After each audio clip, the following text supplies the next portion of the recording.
that mere fact that they were even being tried at all when the bomb thrower wasn't known is just a travesty.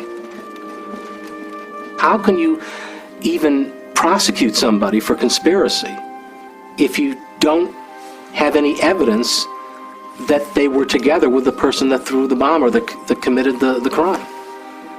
Only two of the anarchists were at the scene, and they were both on the so-called podium in full public view. Somebody threw that bomb, but nobody had any idea who threw it. Anarchy is on trial, the prosecutor said. Gentlemen of the jury, convict these men, make examples of them, hang them, and you save our society.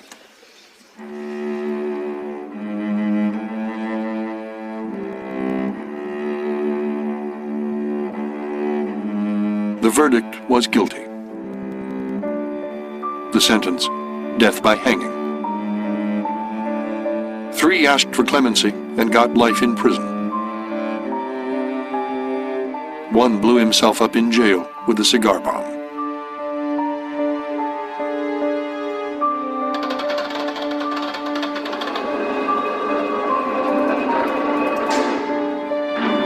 A former Tribune editor, Henry Demarest Lloyd, began a national campaign for clemency.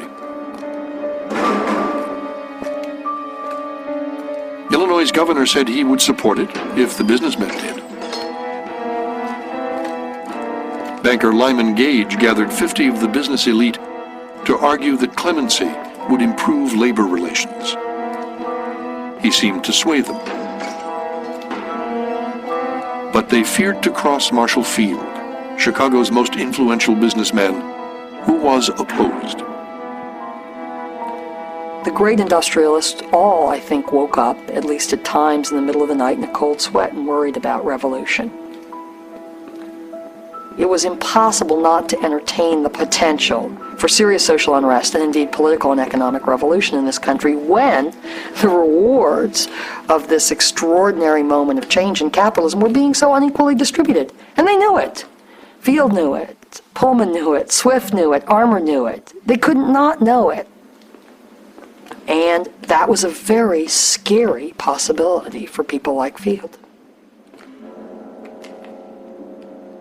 You have to remember that this is a period of time that was still in the shadow of the Civil War.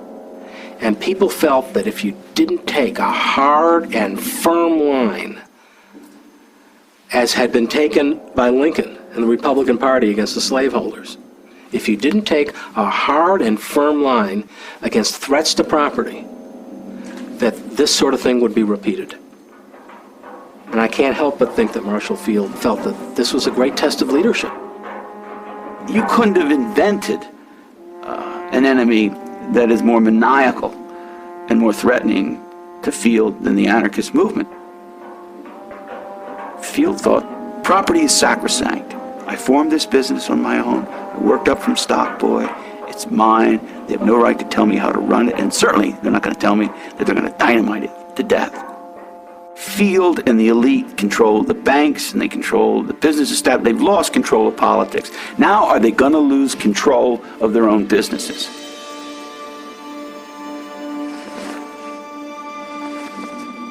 It caused a furor throughout the world. People saying, don't hang these guys, commute the sentence. And letters came from George Bernard Shaw from Tolstoy, I believe. Do not execute them.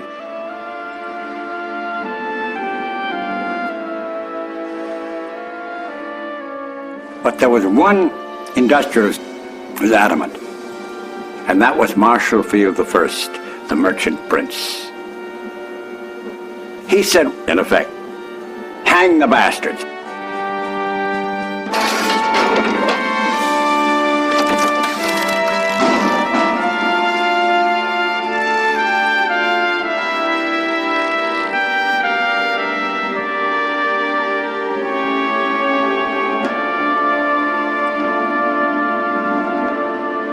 As Chicago's capitalists tried to put their labor problems behind them, a memorial to the anarchists became a shrine for revolutionaries.